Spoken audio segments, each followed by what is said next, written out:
Com a produção da Vivian Leal, na mesa de áudio, Sérgio Wagner, nos transmissores Adair Ávila e Gabriel Nunes. Na central técnica está Davis Rodrigues. Participam do programa, participam conosco os de sempre, mas nem todos estão aqui. Então vamos lá. A Ana já está no estúdio B. Nossa querida Ana Carolina Guiar. O Carlos Guimarães também já está conosco aqui, ele está ali na redação, já vem pro estúdio. O Gutierre entra por home, né? Ele tá fazendo de casa. Aí já ouvimos o Gutierre de fundo. Então, Ana, Carlos, Gutierre, o Luiz Magno está aqui conosco, ele está finalizando a gravação do programa do sábado à noite, a memória que a Rádio Guaíba apresenta sempre aos nossos ouvintes, num programa dedicado à vida de Maradona, que nos deixou nesta semana, e o Orestes de Andrade também está em home. Aí está a nossa equipe para debater o futebol, nós estamos sempre tá um calorão aqui dentro, também estranhei. Carlão entrou e tomou aquele choque térmico, deu meia volta e saiu do estúdio, tá quente aqui dentro. Ontem tivemos Grêmio, e ainda que Maradona seja o assunto não superado, muito a gente pode falar sobre Maradona e tudo que aconteceu ainda, o assunto Grêmio tá na primeira posição, na ordem do dia. Foi uma vitória convincente, uma vitória madura, adulta, de um time superior sobre um adversário que jogava em casa e que demonstrava força física, mas que não conseguia sair envolvido, que foi pela qualidade de jogo do Grêmio, Gutierre.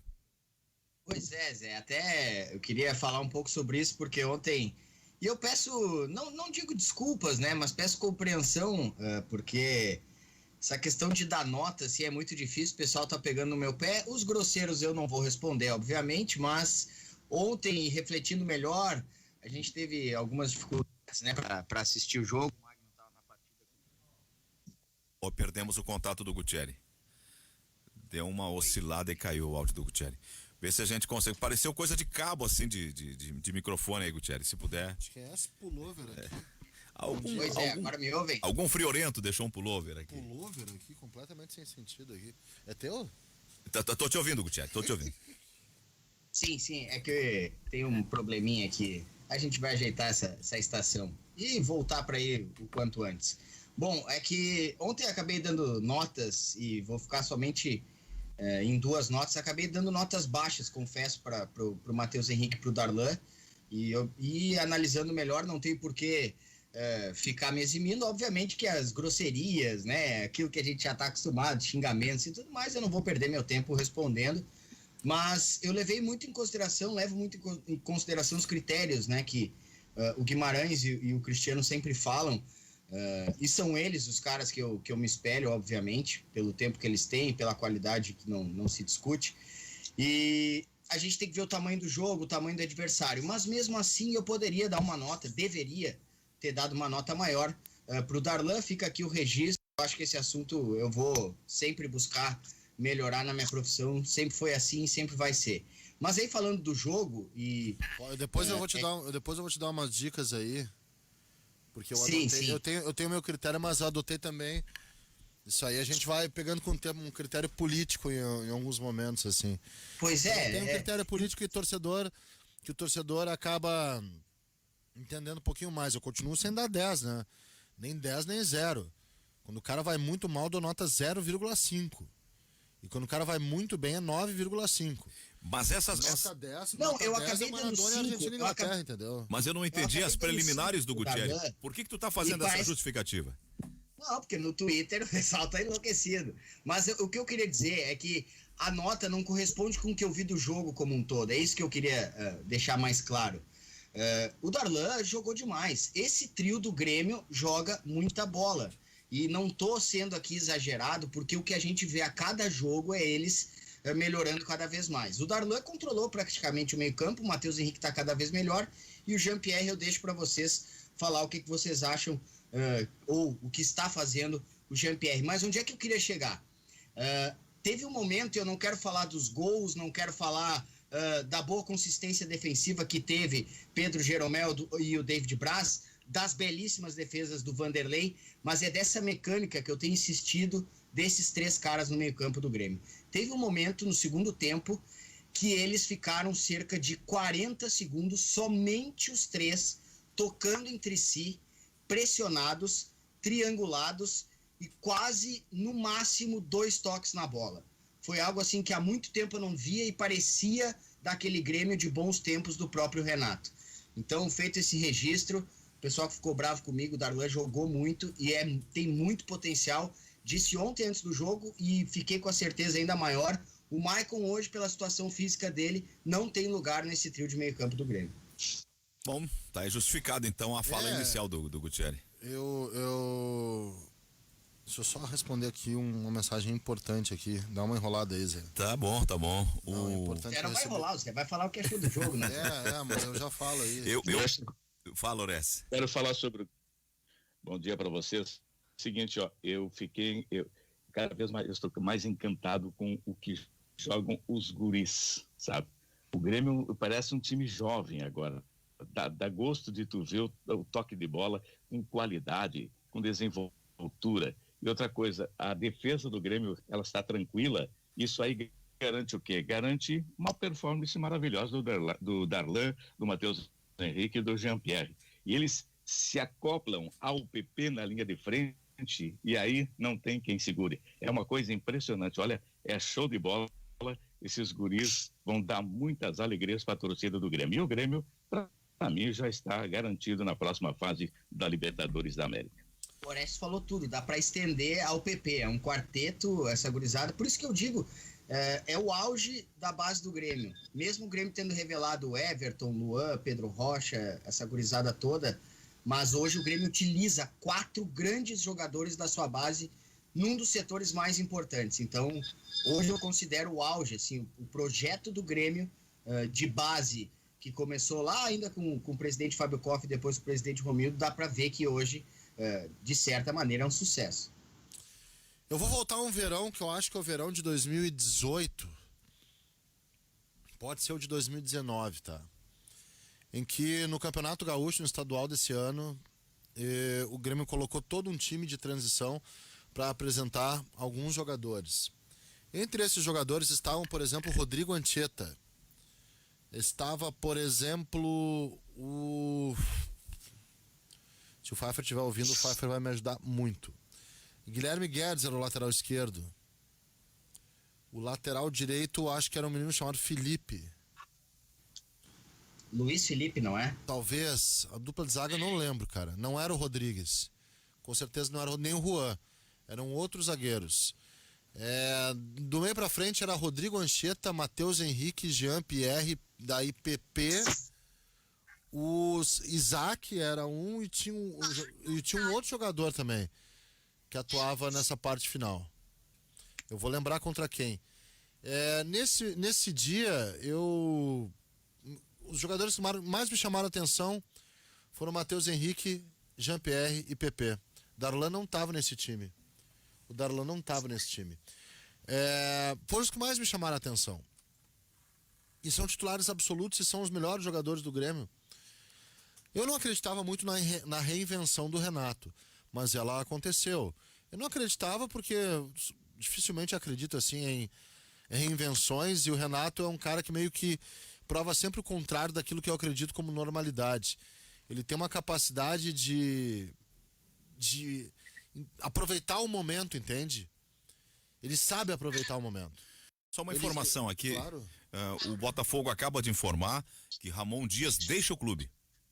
Mas isso... E Eduardo Barroca é o novo técnico. Ele não assumiu. O ineditismo não. É isso, né? Isso. O Botafogo perdeu a paciência. Isso. Mais um técnico, cara, mas voltamos no ponto em que paramos. Sabe que o Daniel Alves ficou fora da Copa? Sabe disso, né?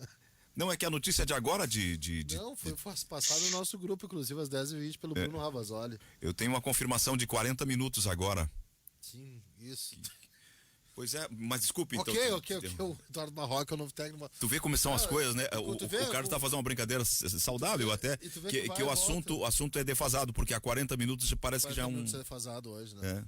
Mas é uma notícia a ser dada. Mas depois a gente até pode falar sobre isso também. Claro, até porque é uma volta dos que não foram, claro. Né? É a volta dos que não foram também. É impressionante, o futebol brasileiro é uma gozação às vezes. Botafogo vai cair. Bom, Voltando a isso que eu falava do time de transição, eu não acreditava na reinvenção do Renato por não acreditar muito em reinvenções e por achar que o Renato sempre priorizou uma hierarquia que levava em consideração como elemento principal a idade. E o que eu vi foi que o Renato ele fez uma revisão do próprio conceito, ele tentou com muitos jogadores, os chamados cascudos. Mas vamos lá, o Everton tá à disposição no Grêmio, né? O ponta tá à disposição. O Robinho entrou ontem. O Robinho tá à disposição. E eles não estão jogando. Quem tá jogando é o Luiz Fernando, mas vamos lá, o Luiz Fernando também é jovem. Aliás, eu quero fazer um capítulo à parte sobre a tomada de decisão do Luiz Fernando depois, Gutierrez. Mas Ô, Guima, eu acho que o Alisson é titular aí, tanto tranquilo. Eu também acho que o Alisson é titular. Eu acho que o Alisson, às vezes, existe uma injustiça em relação à importância que o Alisson tem. O Alisson é um cara que nunca se omite e ele é muito presente no jogo. E é importante ter um jogador presente. E ele é um bom jogador de tomada de decisão, melhor que o Luiz Fernando. Qual é a diferença entre o Luiz Fernando e o Alisson? Que parece que o Luiz Fernando é mais útil que o Alisson. É que o Luiz Fernando, como ele é mais forte e um pouquinho mais vertical que o Alisson, dá a entender que ele é um jogador mais... um jogador melhor para atuar ali. Dá mais entrega. Que dá mais entrega, não é verdade. A entrega não precisa ser da vertical, sempre vertical, né? O Luiz Fernando tem problema de tomar de decisão sério. Tem, ele é do time. Aquele contra-ataque que tem um cara no centro. Ficou evidente ontem no jogo. Ele é do time que é pra apertar quadrado, ele aperta X, tá? Chutou no zagueiro. Exato, ele tem. Só que ele é vertical. Não, ele driblou o time inteiro e aí deu um chute inacreditável, nem cruzou, nem chutou. O Alisson às vezes falta força pra ele, mas o Alisson não é um jogador ruim na tomada de decisão. Eu vou provocar algumas lembranças de vocês. Quantas vezes vocês não viram o Alisson se infiltrar da direita pro meio, entendendo o espaço vazio pra receber uma bola e até sair gol? Muitas. Ele é um cara com percepção de espaço vazio. O Luiz Fernando não. O Luiz Fernando ele é um condutor de bola, ele vai na doideira. É importante ter um jogador assim no grupo, tá? É importante ter um jogador assim. O Luiz Fernando não é desprezível. Ele faz coisas fora da lógica. Ele é doido, cara. E é vertical, ele não tem medo. Ele é forte, ele tem uma certa velocidade. É importante ter um jogador assim. Mas eu ainda acho que às vezes num jogo mais complicado, a tomada de decisão ela é um fator importante para botar um jogador de titular e outro no banco. Só para complementar, isso aí a gente vai pro debate também, tá? Importante frisar o início do meio de campo do Grêmio. E importante frisar que o Grêmio, para mim o Renato achou um time, o início do meio de campo do Grêmio, ele é fundamental para a gente entender tudo o que anda acontecendo. Asterisco, hoje também numa provocação do Jurandir Soares no Agora. Contra adversários mais fortes, tenho minhas dúvidas. Com relação especialmente a uma suposta vulnerabilidade que esse time pode ter na marcação. O ouvinte te mandou. Eles estão jogando bem. O ouvinte te mandou a escalação daquele time que fizeste referência no começo da tua fala. Bruno Grassi de goleiro, Madison, Juan, Mendonça e Guilherme Guedes. Mendonça. Balbino sai para a entrada de Patrick. Balbino entra para a saída de Patrick. Mateuzinho, Jean-Pierre e Lima. PP entra para a saída de Léo Tilica. E Isaac entra para a saída de Alisson, completando com Bruno César. Bruno César? Não, perdão, César Bueno que Bruno César. César Bueno é o treinador. Então o César Bueno, treinador, terminou no Alisson. Tá aí o time. Mas eu acho que teve um também, me dá esse Google aí, querido. Em 2018, início de 2018, que eu acho que é o primeiro jogo, porque jogou o Rodrigo Ancheta. Vai no Google, Rodrigo Ancheta, Matheus Henrique, PP, Jean-Pierre, digita esses caras juntos aí e vamos ver o que acontece. Tem uns caras que não renderam, né? Balbino, Mendonça, Léo Tilica, o próprio Patrick não confirmou. Mas dava pra ver que eram esses. Não foram os primeiros jogos do Jean-Pierre, do Matheus Henrique e do PP, com certeza não. Houve jogos anteriores. Mas eu fiz esse jogo também. Era uma época que eu fazia, né, Gutierrez, muitos jogos do Grêmio. É verdade. Tu lembra disso, Horácio? O ouvinte manda dizer pra ti, Carlos, avisa o Guimarães que o outro jogador do time de transição era o Jonathan Robert. Isso, pode ser também. Eu lembro muito, Guimarães, hein? Isso, eu fazia muito jogo do Grêmio. É verdade. É que nem a repórter de Juí. Era 9-1 na comédia do trabalho, entendeu? É verdade. Era eu, Oliveira. 9 por... Eu, Oliveira, era 1-9 a gente dividia, saía no sorteio minguado, 1-9 lá no. Enfim. É verdade, bem assim. Eu gostaria de ouvir também os nossos outros companheiros que estão no debate sobre esse jogo de ontem, que foi um jogo marcante, porque há uma alimentação de um imaginário de que o Grêmio voltou a se recolocar entre os efetivos concorrentes ao título da Copa Libertadores. Eu não sei se isso é cedo pra gente ter essa visão. Hoje até ali no corredor falavam com o Guilherme tem que preparar as condições porque o Grêmio vai de novo. Se os demais integrantes da equipe têm essa mesma interpretação, essa mesma avaliação positiva da atuação de ontem, ou se não concordam que se possa começar a especular isso agora. Olha, Ô Zé, tá me escutando aqui agora? Oi, Ana, vamos lá. Oi, Zé, eu tava tentando conversar contigo aqui, a gente teve um probleminha técnico, rapidamente resolvido pelo competente Davis aqui, que estava me auxiliando. Tá muito bem, Ana, aqui. Mas ainda sobre essa questão, eu esperei vocês se manifestarem aí, porque eu não vi toda essa beleza, toda essa supremacia aí. Claro, acho que coloca muito bem o Grêmio, demonstra uma maturidade e vem desenvolvendo também um novo estilo de jogo, como disse o Guimarães, que vem sendo efetivo, mas o primeiro tempo foi bastante complicado ali, né? Foi um chove não molha, ninguém agredia ninguém, tava todo mundo recolhido, ninguém sabia direito o que tava fazendo. Foi um jogo muito chato no primeiro tempo.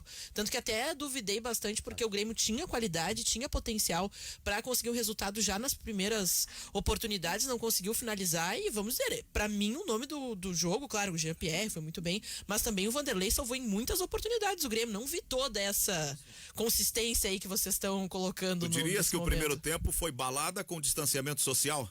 Nem isso, acho que foi ficar em casa com balada pelo Zoom. Ficar cada um sentado de pijama dançando na cadeira, virtual. Foi um pouco isso. Bom, o Orestes ia falar, vamos ver. Não, é o seguinte, ó, eu até estava conversando agora aqui com meus amigos, o Alfredo de São Sebastião do Caí disse assim, ele está tão empolgado, está tão maravilhado com esse tripé de meia cancha do Grêmio, que ele disse assim para mim agora, eu não concordei, não, calma, não é bem assim. Ele acha que o Darlan, o Matheus Henrique, o Jean-Pierre e o PP já podem ser chamados de quarteto fantástico. Eu digo, calma, segura as pontas que a gurizada está começando agora. Não dá para levar por esse lado aí que, né? E não desprezando o adversário, mas a gente tem que colocar... Nesse momento não tem condições. E sem desprezar o adversário, né, Orestes? A gente tem que colocar na balança que não é dos melhores, não é o mais difícil da competição, tanto que foi muito celebrado no momento do sorteio dos clubes ter pegado um adversário, né, que o Grêmio já tem uma história de vitórias e eu coloquei, né, não quero me entrar, né, eu falei assim, o Guti acabou sofrendo bastante com essas consequências das notas, mas a gente fala, não foi uma atuação tão digna assim, de nota 10, estrelinhas, parabéns, porque, olha, o adversário era um adversário mediano, difícil, mas mesmo assim a gente teve atuações boas, mas só que se não fosse o Vanderlei a coisa poderia ter sido diferente. Bom dia. As minhas notas mais altas foram para Vanderlei e Jean-Pierre, né? Vamos... Óbvio que Só para complementar o Luiz aqui, o Luiz tá vamos permitir que o Magno, que ainda não falou, ele Exato, também... Exato, mas é rapidinho só para complementar o que a Ana falou, tá? Porque... Você está chorando por uma lágrima só, Carlos Guimarães? Por um olho só, na verdade. É o bibelô. O olho direito dele tá em lágrimas. Chorar é bom. Eu descobri isso. Chorar é bom. Okay. Tira um pouquinho. Chorar como desenferrujado. Volta. Ô, Ana, eu concordo. O primeiro tempo foi ruim, mas o primeiro tempo foi tão ruim que foi um primeiro tempo de luta contra o aplicativo meu, tá? Porque eu ligava o Luiz Magno num radinho muito bom que o Zaldo me deu. Eu ligava o Luiz Magno e via o jogo, me dava a tucanação porque eu não... Eram dois jogos... Se te dava a tucanação ouvindo... Eu sei, eu já fiz jogo assim. Não vê que eu fiz num aparato... Tu narrou o jogo? Não, eu comentei, né? Não narro. Tu narrou o jogo? Não narrei. Então tá bom. Tá, é que para que nós outros possamos lá no esquema ali. Eu já fiz em aparatos também assim. Nem vem. E sozinho. Tá? Não tinha nem do meu lado pra perguntar, e aí, meu? Bom, contando com isso. O primeiro tempo foi um primeiro tempo de luta pra me acertar, tá? Primeiro... não adianta, é ruim. Não dá. Gente, é ruim. Falando sério, não dá. Isso foi uma questão que bastante discutida, até mesmo eu acompanhava a interatividade, porque a minha, eu não sei, eu tenho uma sorte quando eu vejo pelo Facebook, porque eu nunca tenho um problema, assim, eu nunca tenho uma crise Não, mas muito grande. já chega atrasado, Ana, pra ti. Mesmo que fique limpo, é um limpo 2 minutos depois das coisas terem acontecido lá no Paraguai. Sim, mas mesmo assim a gente fala, se ninguém tá lá, ninguém consegue viajar, todo mundo tá vendo ao mesmo tempo, né, Guimarães? Não, mas tem. Varia, aí que tá esse ponto, Aí que varia tá- de cada conexão. Aí que tá. Não, mas. Mas daí vocês não consegue deixaram viajar. concluir. Não, mas O problema aí não, dessas Ana, tecnologias. Porque se tu tá adiantado e a gente tá numa situação ruim, tu vai ouvir muito depois a narração do rádio, tu não vai querer. É. A gente tem que estar no melhor sistema, o mais rápido, né? Eu digo, é Por o isso problema que- de não viajar, né? O problema do cara não tá lá. Não, e se eu quero viajar, ouvir mata o o, Facebook também. eu quero ouvir o Ou Carlos mata o e o- rádio. Tu não consegue. Se Como viajar, assim, se viajar lá mata o Facebook? Não Te entendi. digo pelo seguinte, se viajar a gente conseguir transmitir todo o jogo de lá, tu não vai conseguir ver o jogo no Facebook e ouvir ao mesmo tempo. Porque tu vai ver um jogo completamente diferente daquele que está sendo transmitido. Mas daí a gente entra na questão, que a televisão, quando a gente trata de transmissão pro Premiere, a gente com o rádio chega bem antes. Chega São alguns segundos. 10 no HD 10 segundos. São 2 minutos de diferença. Daí a prioridade do rádio, né? Ele sempre vai chegar na frente. Sim, mas são 2 minutos de diferença. Ah, mas a Comembol quer prioridade ao rádio. Não, como é bom, não quer. A prioridade que é o negócio, né? Porque o Facebook, essa transição que a gente trata de televisão para as redes sociais é basicamente porque os anunciantes, vocês viram como foram feitas as inserções publicitárias? Sim. A gente fala Atrapalhando assim. a nossa transmissão. Oi? Atrapalhando a nossa transmissão. As Na inserções. realidade, e é isso que eu falo, assim, que Enquetes. mas e nessa visão de negócio, diretamente tratando com as redes sociais, tem muito mais possibilidade de negociação e principalmente de inserções comerciais que a gente é impossível Não, fazer eu não sou- através do Premiere ou qualquer outro tipo de plataforma, né? Porque vocês viram ali, teve Quiz Grêmio, teve algumas, assim, sneak peeks de coisas que eles produziram que o pessoal tinha que interagir pra dar, claro, visibilidade e tudo mais. Eu acho bem interessante, só que eu falo, é aquele momento de adaptação que tudo fica meio tenebroso, porque não funciona direito na casa de muita gente, mas até nos próprios comentários o pessoal falava, olha, na minha transmissão tá perfeita, tô sem problemas. Ao contrário de outras pessoas que manifestavam. Um jogo, né, do Grêmio não merece, o Grêmio tem esse problema, a Comebol insiste em fazer sempre, parece, os jogos do Grêmio em oportunidades que só acessa através do Facebook. Não sei se até por uma questão de negociação e talvez visibilidade essa seja o intento para fazer esse teste. Eu não sou contra o modelo de negócio, só acho que as coisas têm que ser mais rápidas. Eu não posso considerar algo que não seja um atraso literal no tempo, né? O satélite ele chega 10 segundos atrasado na TV por conta da qualidade de HD e acho que isso aí também tem que ser melhorado.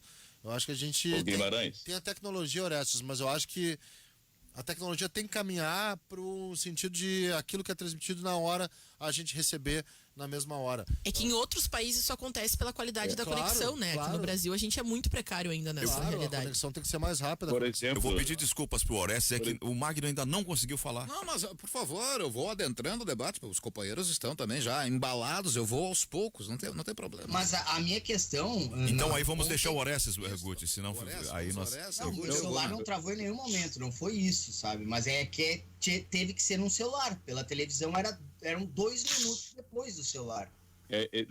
Mas esse é o com respeito intento, ao né? Eles jogo, por querem que exemplo, seja assim. Na quinta-feira que vem, o jogo aqui em Porto Alegre, etc. e tal, vai ser pelo Facebook. Sim. O narrador da Guaíba, por exemplo, vai ao estádio? Pode ir? Pode um. Vai poder ir um. É o que vamos trabalhar para Vai isso. poder um. Bem, vamos tentar retomar o campo, porque a Ana disse coisas muito interessantes, o Carlos também, e eu gostaria de retomar do ponto em que eles pararam. A Ana não gostou da qualidade do jogo do Grêmio, pontuou o primeiro tempo. O Carlos Guimarães falou hoje no Agora, algo que, se entende bem, é algo que considero de grande relevância. Esse grupo que o Grêmio está colocando aí, é um grupo que se conhece há muitos anos.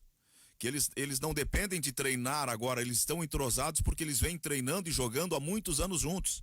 Então o Grêmio tem, embora sendo um grupo de jogadores jovens, uma vantagem sobre os demais, que é uma vantagem elementar no futebol dos tempos atuais, a vantagem do entrosamento.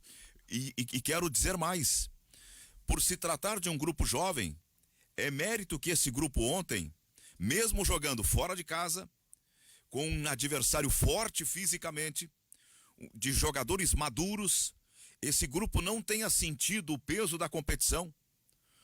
Os garotos o tempo todo jogaram com a naturalidade como se estivessem jogando no Brasil, na Arena ou no Beira-Rio ou em qualquer outro campo nacional. Então, eu vejo muito mais virtude naquele jogo que não foi um jogo de grandes brilhos do primeiro tempo, mas que foi um jogo sólido. Por exemplo, quando o goleiro do Grêmio faz uma defesa, nós não podemos ver que aquilo foi um jogo ruim por uma grande defesa do goleiro. Aquilo ali é virtude de um time que é completo. Não, eu tenho sido crítico do goleiro, mas agora nós começamos a ver ele fazendo coisas que ele não fazia. Eu concordo contigo plenamente. Eu concordo contigo. O Grêmio dominou o primeiro tempo, né? Eu também Só acho. que não conseguiu criar chances, mas ficou com a bola, não Talvez não sofreu. No primeiro tempo ninguém teve chance. Ele talvez não ficou tenha sido. sonolento, Ele talvez mas, não tenha. assim, Não tenha sido não sofreu. não tenha sido eletrizante com volume no primeiro tempo, né? O volume ofensivo se completando na parte ofensiva. Eu acho que o Grêmio fez uma grande partida. Sim. E grande resultado, sério. Resultado de 2-0 fora de casa. Eu não acho assim, o adversário era mais frágil, é pior que o Grêmio, e classifiquei antes dos confrontos, inclusive aqui nesse programa. Para mim o Boca porque não acabou o confronto, né? Só foi adiado. É franco favorito contra o Inter. E o Grêmio é franco favorito contra o Guarani. Um favoritismo claro, cristalino para esses dois. O Grêmio confirmou o favoritismo. Era pra ter feito 3 ou 4. Confirmou. E podia ter tomado gols. Nisso a Ana tem razão. Que eu acho, Mas que eu acho assim, Zé, que tu tá falando assim como se um primeiro tempo ruim desmerecesse todo o trabalho que foi desenvolvido no segundo tempo, que foi muito bem, merece todos os méritos, os garotos foram muito bem, encaixaram, conseguiram ser muito mais agressivos, só que eu falo assim, perante a dificuldade de um adversário, como o Guimarães falou, o favorito era o Grêmio, a gente não se surpreende se o Grêmio fizesse esse resultado, só que eu acho que a gente poderia ter mais tranquilidade, mas vejo como um ponto positivo numa competição tão importante, ter esse fôlego, porque o Renato até cita depois na coletiva, né, que chegando aqui tem que esquecer essa vantagem, esquecer essa vitória, não pode entrar com o salto alto. Acho que isso é importante também no motivacional do vestiário para esses garotos que chegam, como tu falou, né, sem sentir a partida, colocando uma boa gordura, por assim dizer, né? Eles conseguem conquistar tudo isso, acho que com certeza vão ganhar os parabéns do Renato, e eu fico bastante feliz que tenha sido esse resultado, mas eu vejo assim, se fosse um adversário talvez mais complexos, em uma oportunidade maior na competição, eu vejo, o Grêmio tem essa estrela, a gente trata, né, nas competições, o Renato sempre tem essas possibilidades de reinventar e também ter tempo, parece, não digo treino, mas numa época que se treina pouco, ele tem esses adversários que não exigem tanto de entrosamento, de resposta rápida, porque um time mais experiente, acho que no primeiro tempo teria conseguido maior vantagem, porque teria arriscado mais, teria não respeitado tanto o Grêmio, como foi o caso do Guarani. Eu imagino da seguinte forma, que houve o lance ali do Baez, capitão da equipe do Guarani, que teve a oportunidade ali de fazer o gol, e o Vanderlei, uma extraordinária, gigantesca, enorme defesa. E o lance seguinte, eu recente tinha passado pro Pfeiffer comentar, dar o depoimento, né, do repórter daquele lance. O Gutierrez recebe, havia começado a falar, tive que interromper o Guti, porque o GPR estava marcando o gol do Grêmio. Ali houve o lance da competência do Vanderlei, de ter feito aquela defesa, o contra-ataque rápido, a tabela rápida dos garotos do Grêmio. PP passou uma assistência pro GPR, que ainda teve o tempo de parar, pensar, olhou pro goleiro, mandou no canto. Como se fosse um lance de bola parada. E o gol foi marcado. Muito bom. Foi logo na sequência, e aquilo ali já liquidou com o Guarani. E ele tem um negócio... Agora ter tido depois outra chance, uma outra baita defesa do Vanderlei, um chute Vocês viram o jeito que fora da área do Morel. Na bola? Sim. Vocês viram o jeito que ele chuta na bola? Guimarães, qualquer um chutaria no ângulo superior oposto. Ele chutou no cantinho aqui e matou o goleiro. E talvez não tivesse a mesma ele calma. É muito diferente. Não tivesse, Guti, a mesma calma que teve pra bater daquela forma. Ou se ele chuta, tipo o chute que o Nico Lopes dava aqui no Inter, que não dava consequência nenhuma. Não, ia mandar lá na... Não, o chute rasteiro. Não ia ser nem no defensores do Tchaco, seria no próprio Tchaco. Isso. Ou nos defensores, enfim. O defensor del Tchaco é um nome bonito, né? Sim. E, a guerra do ou Tchaco. aqueles chutes 33, fracos que o Nico Lopes dava aqui no Inter, que é aquele chute no mesmo canto, Gutierrez, que não mira o canto oposto, né? O canto oposto é aquele chute chapado, é aquele chute colocado, que é aquele chute no mesmo canto rasteirinho meio fraco, sabe? Crítica ao Alisson, o Alisson às vezes faz isso no Grêmio. O GPR não, ele dá um chute no mesmo canto, a bola ela não gira, ela não sai girando, ela sai reta, ela não pega a trajetória para ter giros. Ela sai reta, ela sai um tiro seco, reto, um disparo, né? Ela não pega efeito, ela sai É impressionante o jeito que ele pega na bola. E depois quase um golaço de falta, né? Porque ele bate forte e colocado. O jeito que ele pega na bola é um jeito que ninguém pega na bola no time do Grêmio. E outra, o PP ganhou uma coisa em relação ao jogo dele, tá? Não tô falando isso porque é o Guarani do Paraguai, tá? Tô falando isso porque é o Guarani do Paraguai. Tô falando porque são os dois principais jogadores do Grêmio. Sim, são. Tá? O Jean-Pierre, ele é diferente e o PP tá agregando uma coisa ao jogo dele. Precisa de regularidade nisso, tá? Mas ele tá atropelando, Zé. Na velocidade. Eu acho que o Grêmio tem 4 jogadores que são do mesmo nível de importância. O Kahneman, o Jeromel, o Jean-Pierre e o PP. Pode ser? E continua, os caras vão dizer assim, tira esse Zé Aldo, esse é um chato, teimoso. Eu continuo querendo, por curiosidade apenas, ver o Churin jogando quando tiver todo mundo no começo do jogo, com fôlego. Qual jogo que ele iniciou? Teve um jogo que ele iniciou. Ele parece que tem rapidez de reflexo na definição das jogadas. Aquela bola que ele passou com a cabeça ontem não é uma coisa de um cara assim ruim de bola. Dizem que São duas coisas naquela bola, né, Zé? A insistência, a briga dele, isso é importante para um cara da posição dele, e a inteligência, como tu falasse. A tomada de decisão com rapidez, né? Bom, eu vou fazer o intervalo, são 11 da manhã, mais 35 minutos, e apenas um recado que eu leio aqui do Gabriel, suspeito que o Gabriel seja de TI, alguma coisa do gênero. Cabo net é o que chega mais rápido, diz ele, porque não há compactação da imagem. Vem direto da banda C. Sky e demais operadoras de satélite são as mais lentas, porque passam por um processamento de imagem e outras coisas. Satélite. E o pior é o Face, tá dizendo ele. O pior é o Face, eu acho mais lento que os outros. Eu não sei qual é o processo do Face, mas ele... O Plus, que eu assinei pro jogo da seleção, e volta e meia eu dou uma olhada. Por isso que na net a gente sempre vê primeiro do que na Sky. O do Esporte Interativo Plus é mais rápido. O Facebook é mais lento o processo. Por isso que eu acho que a Comebol tinha que fazer uma avaliação da velocidade desse processo, sabe? Se o melhor é o Facebook ou se é abrir um canal de streaming da Comebol, sem problema algum, como pode ter em qualquer lugar até... Né? Mas eu sei que o acordo os recursos tecnológicos para isso seriam bem mais complexos, assim, porque a gente já trata de alguns direitos de transmissão e concordar que já tem uma plataforma. É bem difícil tu ter, por exemplo, a gente ontem teve um pico, eu acho, que foram 800 mil pessoas assistindo ao mesmo tempo, né? Sim. Então tu tem que ter uma qualidade, uma infraestrutura, né, de rede para conseguir suportar esse número de acesso que o Facebook já tá, né, ser uma mundial, assim, 800 mil para eles é tipo brincadeira, né? Agora tu criar uma plataforma com essa possibilidade de acesso e remoto ao mesmo tempo por esse grande número de usuários é bem complexo. E essa ideia também, eu acho que no Facebook eles fazem as imagens do estádio, eles precisam retransmitir numa geradora, depois isso retransmite para um programa que vai então retransmitir para o Facebook. Então por isso que demora muito, né? Tu passar por todos essas etapas, né? Ao contrário da TV, que é campo, caminhão, satélite e TV. Né? Então o Facebook é bem mais demorado, acho que por causa dessas etapas que precisa ser passado. E a gente fala, né, uma qualidade que demanda também a qualidade da própria plataforma e da sua conexão de internet vai influenciar também na maneira que você vê o jogo. Eu, em alguns momentos, né, em outras oportunidades de jogos que eu vi, não do Grêmio, mas de outros clubes, ficava muito pixelado, assim, às vezes não consegue nem ver quem é o jogador que tá correndo. O Daltro Benhur diz no Facebook, isso é jogo de Libertadores. O Grêmio cozinhou o jogo no primeiro tempo e resolveu quando o Guarani saiu para o ataque no segundo tempo. São 11 da manhã, 38 minutos, nós já voltamos. Aí eles montaram uma oficina pequena em Canoas. E eles recuperavam um carro que era muito difícil de recuperar. E aí começaram a formar cliente de uma maneira, como é que esses caras aí, esses loucos de Canoas recuperam e tal? Que era um carro que trabalhava com a temperatura de motor muito alta. A maréia. E seguido por um descuido dos caras, afundiam os motores das maréias. E eles iam. Eles resolviam.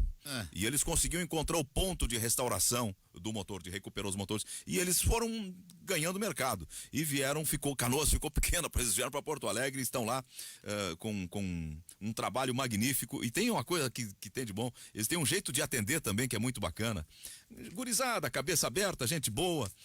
O papo é agradável por lá. Enquanto espera o carro, se quiser esperar. Senão eles buscam na sua casa, consertam e devolvem. Fala, Guti. Não, eu queria só fazer uma brincadeira, espero que me entendam, né, que continue nos espaços FTech, mas pode dar uma olhadinha, a gente tem Guaíba 300 por hora todo sábado às 2h30, a gente fala bastante de automobilismo, Um abraço pessoal da FTEC. Ah, sim. Não, e aqueles guris, se quiser fazer uma entrevista com eles sobre preparar motor de carro, eles também são bons. Ele tinha um carro lá com 800 cavalos, o motor. Isso é uma loucura. Nossa. É um Fórmula 1. Ele rasga o pneu, começa a fazer aquela fumaceira parado, dependendo da aceleração. É o tipo do carro que não dá para andar na cidade, né? E é mesmo para os caras que são apaixonados por carros. Como é o caso do nosso João Rafael Neves, lá da FTEC. Bem, voltamos ao assunto Grêmio, tá dando muito interesse, tem muita gente interagindo conosco e mandando palpites, mandando opiniões, mandando ideias, sugestões, divergindo das nossas. Muita interferência externa aí. Alguma rádio pirata. Uma rádio pirata.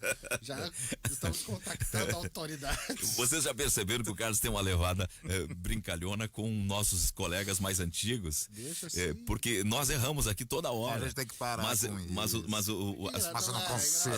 as pessoas no rádio, por natureza, erram, porque o rádio feito instantaneamente. É engraçado, por isso que é muito engraçado. Muito engraçado. O modo como a gente lida com os nossos erros, às vezes é que é diferente, né? Ontem eu meti bola parada, o Guti ficou me olhando ali. Sim, cara. Precisamos conversar Mas não sobre tem isso. como, né, cara? Amanhã o Chico vai jogar, hein? Precisamos conversar sobre Amanhã o isso. Chico vai jogar. Amanhã o Chico vai jogar. Chico, Amanhã pode, mas Libertadores dá uma debreada, entendeu? Cara, Libertadores a gente transmitiu olhando no celular, Carlos Guimarães. Libertadores. Quem está esculhambando a Libertadores é a própria Comebol e não a gente, Guimarães. Por favor. Eu não disse que tu esculhambou, eu disse que tu tem que dar uma debreada porque... $500 mil. Fátima, vai. E falando em $500 mil, lembrei da fortuna do Maradona agora que tava Ah, ali. verdade. No Arquivo Guaíba amanhã, 3:30 da tarde, com José Aldo Pinheiro participando comigo. Uma bela entrevista de José Aldo Pinheiro, os senhores todos poderão acompanhar amanhã. Falando a respeito da fortuna de Diego Armando Maradona e também a questão da partilha, ao qual o escritório de José Aldo Pinheiro faz parte. Não. Se tivesse seria bom, mas não.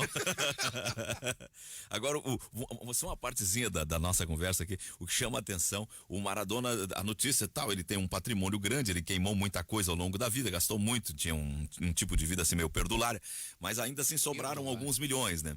Para dividir entre os filhos. E aí quem são os filhos? 5 reconhecidos, mas 4 com ações para reconhecer a paternidade do gordo. Quer dizer que tem gente, são 9 no total, que vão brigar pela fortuna do Maradona, então. Se reconhece como filho, né? Mas eu já soube hoje que pode chegar a 11, hein? Tem gente se apresentando.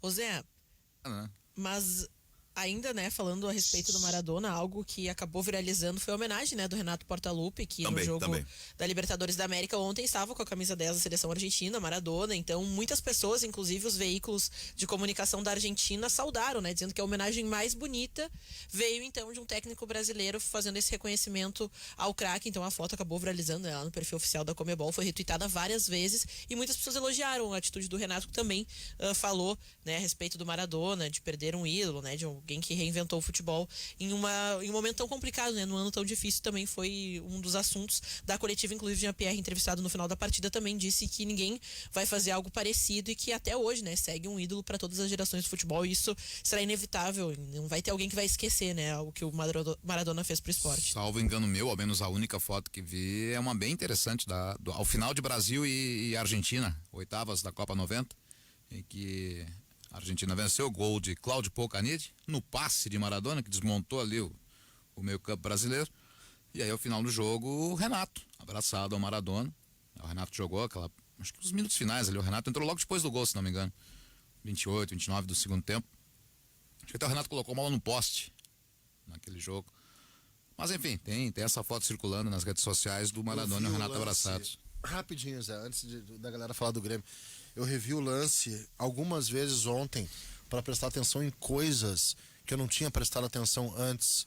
Da disparada de Diego Maradona, o passe para Cláudio Canidia, o drible em Tafarel e a eliminação do Brasil na Copa 90. Mas o Ricardo Rocha não dá uma enquadrada no cara. Não é o Ricardo Rocha. Aquele cabeludo não é o Ricardo Rocha? Primeiro, lá atrás, é todo mundo, tá? Não, ele ficou colado no gordo, Aí, não chega a balar no cara, pô. O lance como eu vi ontem, eu fiz quadro a quadro, vem comigo nessa. Eu chorei vendo aquele lance, tu quer saber? Não, eu não chorei vendo aquele eu quase chorei vendo aquele lance, mas... É a minha lembrança mais antiga de Copa do Mundo. Não é a minha, eu chorei e fiquei com raiva. Não chorei, fiquei com raiva naquele lance. A minha uma falha bordoada no no cara, cara. Aquele Botar lance, Camarões no aquele Grêmio. lance mal ocupado é o Ricardo Roger Milá. Gomes. É o Ricardo Gomes. O Ricardo Gomes tem um erro que ninguém nunca tinha falado. Nunca vi alguém falar sobre isso. Não é a bordoada. Tu tá falando do Ricardo Rocha na bordoada sobre o Não, Maradona. O Gordo tá trazendo a bola pra pifar o Canidia e ele tá colado no jogador. Não, aí é que tá. Tu tá considerando o jogador errado, velho. Eu tenho um negócio no braço. Ah, te apavorou agora. Depois tu vê isso aí. Erro primeiro. O jeito que o Maradona passa pelo alemão é brincadeira, cara. Ele deixa o alemão fica parado. Mas tá distante da zona de conclusão. Deixou o alemão como se estivessem treinando lá no Nápoles. Ele tá na zona de drible. Tem um detalhe que tu não viu ainda. Depois ele passa pelo Dunga e passa pelo Ricardo Rocha. E aí o Mauro Galvão vem junto. Tem um erro grotesco de Ricardo Gomes. Sabe por quê? Ricardo Gomes era quem marcava o Canidia. E tava grudado no Canidia. Quando o Ricardo Gomes viu o Maradona fazendo aquela fila, ainda tinha um jogador na cobertura, acho que era Mauro Galvão. O Ricardo Gomes sai da marcação do Canidia e vai tentar marcar o Maradona. E aí, tô vendo o gol, tem razão, Guimarães. Ele sai, olha o Ricardo Gomes. Olha o Ricardo Gomes. O Ricardo Gomes, ele sai da marcação do Canidia e vai para tentar também parar o Maradona. E ali o Maradona tem a percepção de, não, eu vou dar pro Canidia. Porque o Canidia tava sozinho. Ali era Canidia contra o coisa Tafarel. também, né, cara? É o Maradona. Se não vai, também abre espaço, o Maradona entra e dribla o Tafarel. Tinha cobertura. Tu tem que ficar no jogador. Mas o Maradona, eles se apavoram, né, cara? Guimarães. Tem que guardar espaço. O Ricardo Gomes, ele foi infantil na marcação. Ele deixa o Canidia sozinho. Além dos outros também, como o alemão e como... Quem é o que ficou parado no grande círculo quando ele deu um corte? Alemão. Ficou rigorosamente parado. Olha aqui, Alemão. O Guimarães tem toda a razão. Foi bem isso que aconteceu. E outro detalhe importante. O cara já era tão bom, que chamou 5 ou 6 jogadores do Brasil para cima dele, e aí num espaço pequenininho, no meio de 3 ou 4, ele meteu pro Canidia. No círculo central, né, Orestes? Exatamente. A Argentina, se eu não me engano, se classifica como terceira de um grupo. O time era melhor. Com Camarões, agora eu vou de cabeça, tu pode procurar aí Copa 90. Acho que Camarões... Perdeu na estreia. Tchecoslováquia e União Soviética. Perdeu na estreia 1-0, gol de Cannabiwick. Depois o Pumpido se lesiona no jogo contra a União Soviética e por fim consegue... Não sei se era Tchecoslováquia, qual era o outro? Eu sei que era União Soviética, Camarões mais um. Procura pra mim aí. Esse meu telefone, não é nem internet, esse meu aparelho ajudar. Passa em terceiro, se não me engano, desse grupo. Copa 90. E aí enfrenta o Brasil, melhor colocado. Camarões, Romênia, Argentina e União Soviética. Argentina terceiro, tem razão. Exato, a Argentina sai terceiro, passa Camarões e Romênia. Passam Camarões e Romênia. A União Soviética fica em quarto. A Argentina passa em terceiro e aí pega o Brasil, que foi primeiro mesmo, sem brilho, ganha 2-1 da Suécia, 1-0 na Escócia, 1-0 na Costa Rica e passa.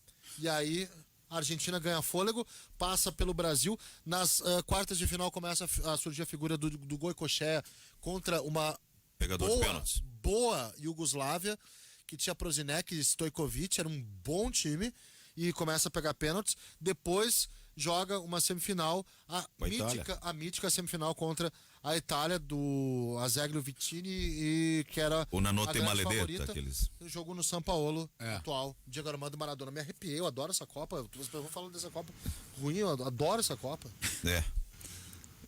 Eu tenho muitas emoções de lembrar desse Essa Copa desse eu lembro mundial. muito Camarões e Colômbia. O resto eu confesso que não lembro muito. Eu no estádio vendo um jogo, como torcedor, assim. Eu tenho 3 lembranças desta Copa 90. A primeira, o gol de Cláudio Polcanidi. A segunda, e eu não tenho a mínima noção do porquê, o jogo entre Camarões e Inglaterra. Que Camarões estava ganhando, acho que até 40 do segundo tempo. E aí a Inglaterra empatou e depois ganhou na prorrogação. Por que eu lembro? Não tenho a mínima ideia. E a decisão, o gol do Brêmio, a cobrança do pênalti. São as 3 coisas que eu lembro em 90. Eu tinha uma coleção de fitas VHS, porque essa Copa eu resolvi documentar. Gravei os jogos.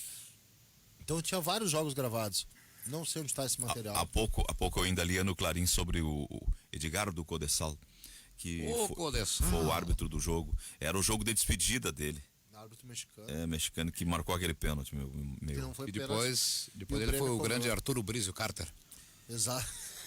Mas a Alemanha tinha mais time, mas o jogo ia pros pênaltis. E nos pênaltis a Argentina ia ganhar, porque aí tu chega... Aquele time da Argentina não era tão bom. Não, claro que não, só tinha o Maradona infiltrado. Exato. E ele sentia dores e infiltravam ele para ele jogar. Tinha o Caninho de Balbo na parte ofensiva. Não, mas coletivamente o time era fraco. É que tinha uns caras, tipo, a zaga já não era aquela zaga de 86, era Simon, nessa final, se não me engano, Simon, Serrizuela, Monzon, os caras assim, tinha um Ruggeri que era bom. Aí do meio pra frente já não tinha os caras de 86, tinha uns caras tipo Troglio, Dessotti, o Basualdo era bom jogador, mas tava começando. Era um time bem mediano. Horácio? Mascarado pra chuchu. E o lateral esquerdo ainda era o... Agrandava. Cheguei nele, Horácio, pode falar? Nós estávamos na concentração da Argentina O time da Argentina, Zé, Sim. era Goicoechea, Simon, Serrizuela e Ruggeri.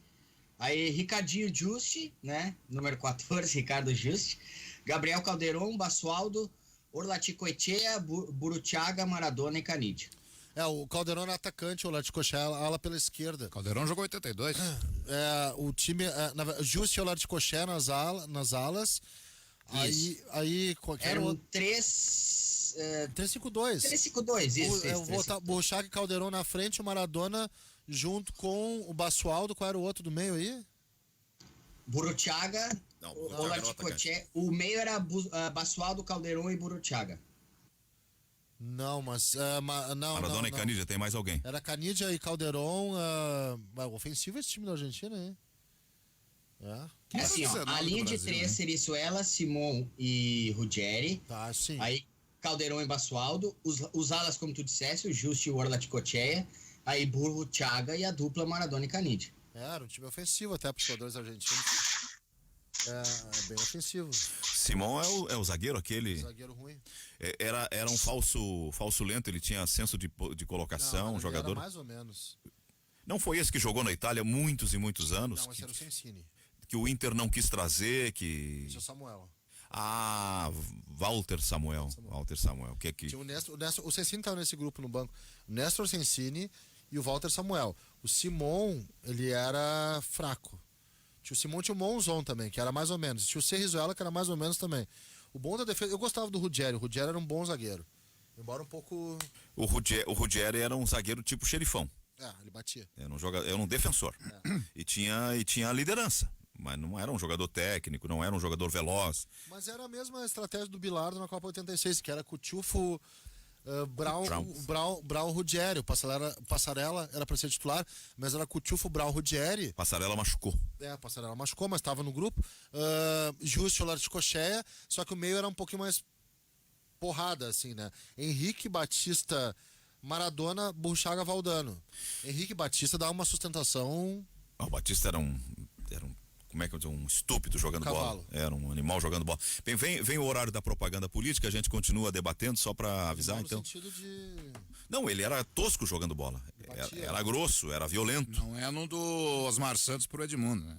Não. O animal do Osmar era num sentido grandiloquente, que era um fenômeno, que era grandioso. Batista batia. Batia. Só fazer uma correção, eu fiquei tão louco com aquele Argentina e Itália que eu fui na semifinal. O time da final, aquela linha de 3 zagueiros que a gente falou, Basualdo na direita, Lourenço, Burruchaga, Troglio e Sensini, e aí Maradona e Dessotti. Esse é o time da final da Argentina. O time todo descaracterizado, porque o time titular é aquele contra a Itália. Na verdade, o time titular era esse contra a Itália. O time da final é todo descaracterizado. Começou perdendo gente, no primeiro jogo perdeu o goleiro. No segundo jogo, o Pompidou se lesiona seriamente contra a União Soviética, e é quando começa a surgir a figura do Goicoechea. O Goicoechea, ele começa a aparecer, especialmente nas decisões por pênaltis. Mas ele é um time que vai... O Goicoechea foi o nome do jogo da semifinal. Sem dúvida, ele pega pênaltis E o time da Itália era muito bom. Não, mas ele perdeu o goleiro na véspera, Carlos.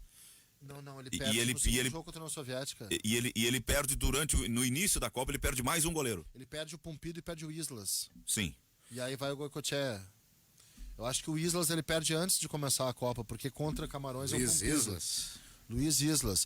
O terceiro goleiro, se eu não me engano, é Cancelarite, que a FIFA permite que seja convocado para ter goleiro no banco. Que ele perdeu o Pompidou uma pequena tragédia, né? Nessa Copa, desculpa. Ele estava atacando de aliança e decepou o dedo porque a aliança prendeu no gancho da rede. Exatamente.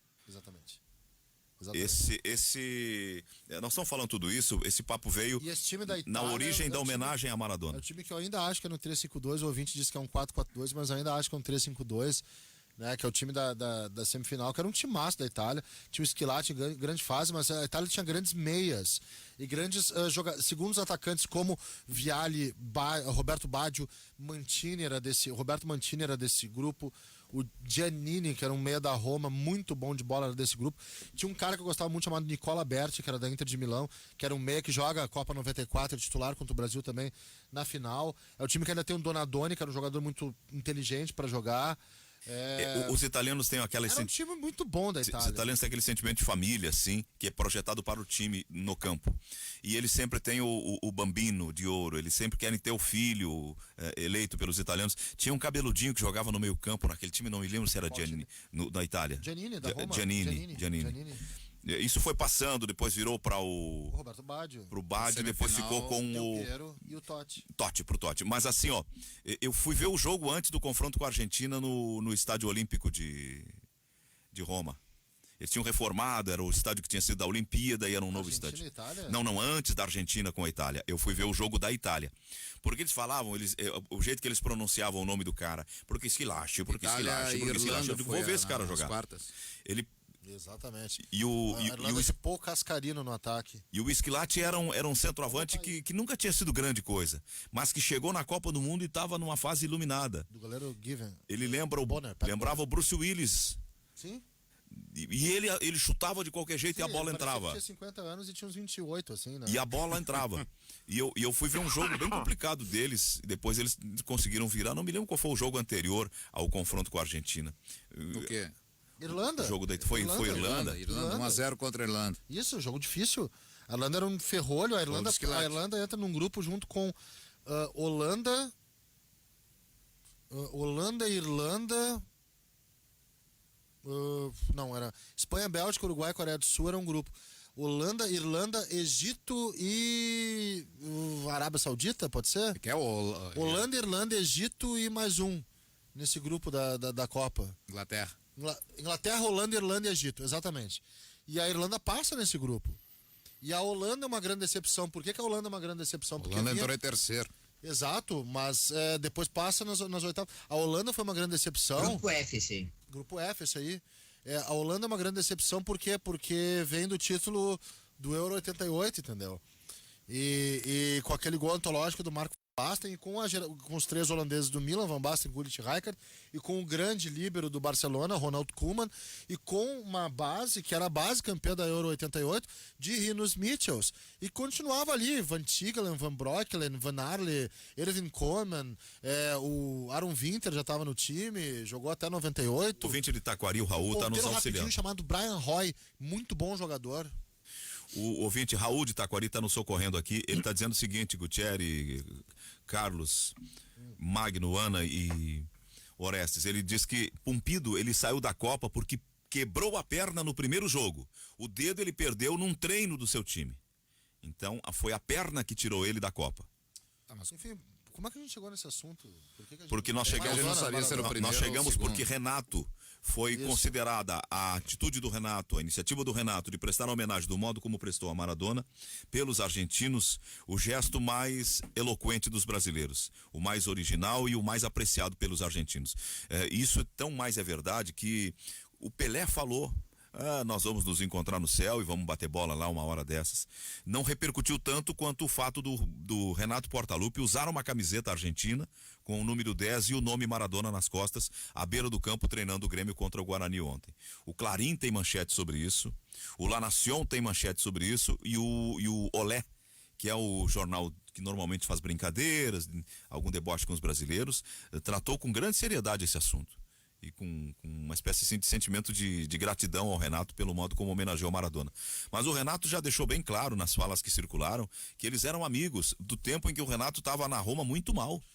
Em 2005, o fim de ano, já falei sobre isso no jogo de fim de ano do Zico, Maradona foi um dos convidados.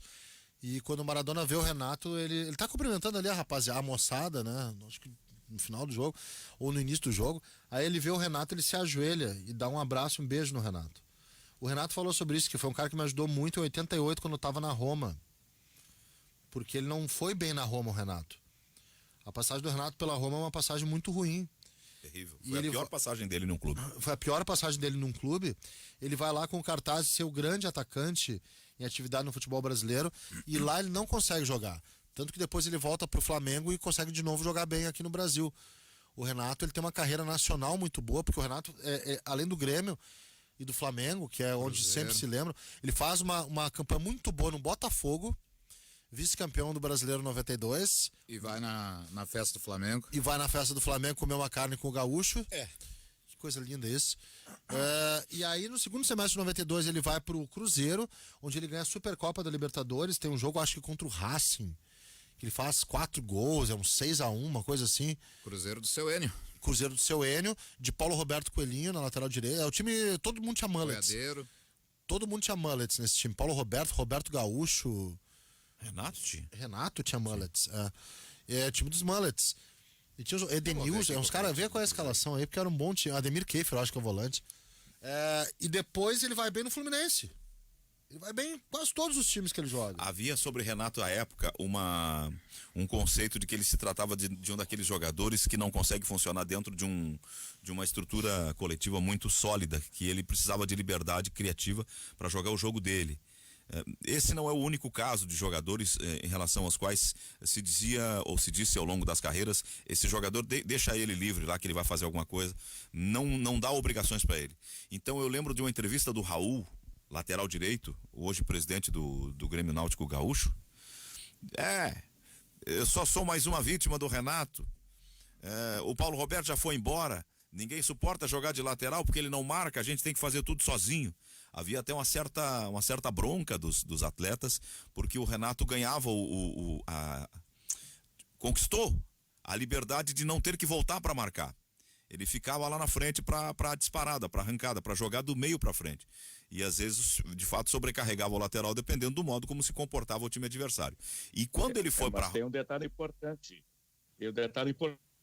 O Renato dava liberdade para ele fazia. Tem jogadores aí que tu pode dar liberdade que quiser, eles não fazem nada. Mas ele foi para a Itália e na Roma esperavam dele um jogador que entrasse na engrenagem. E ele não conseguiu assimilar as orientações. Talvez dificuldade da língua. Ele dizia que, como ele era um cara bonito, o grupo boicotava ele porque tinha inveja dele, que ele estava pegando geral. Eu me lembro desses papos da época. Hoje o Renato é um homem maduro. Eu lembro que o Renato, ele tinha uma grande... Havia parte da crítica que considerava o Renato individualista. Sim, também. Que o Renato era um jogador que não tocava a bola. O chamado fominha, né? É um jogador que não passava a bola pra ninguém. Engraçado, porque o Ferreira é um jogador que no Grêmio...